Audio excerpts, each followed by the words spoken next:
խոստումների մեջ էլ պիտի ինչ-որ չափ ունենաս եւ իրականության զգացումը չկորցնես, պոպուլիզմն էլ չափ ունի, բայց կարծես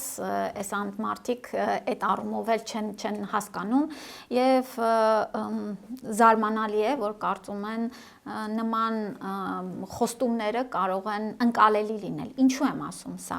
Կարող են խոստալ, որ բոլորս բոյովանալու ենք, աչքերներս կապույտ են դառնալու, երջանիկ ենք լինելու եւ այլն, եւ աղքատությունը վերանալու է եւ այլն, բայց պետք է հասկանանք, որ պետք է լինի կոնկրետ իրատեսական ծրագրեր։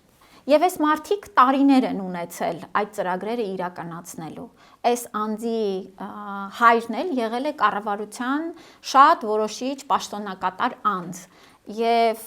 իրենք էլ ինքն էլ ներգրաված է եղել հեծում կառավարման մեջ, բայց այն նկարները, որ տեսանք քանդված զուգարանների աշխատողների համար տարիներով, կարծես թե ոնց որ մոռանում են, որ դա իրենց կառավարած հիմնարկի զուգարաններն են։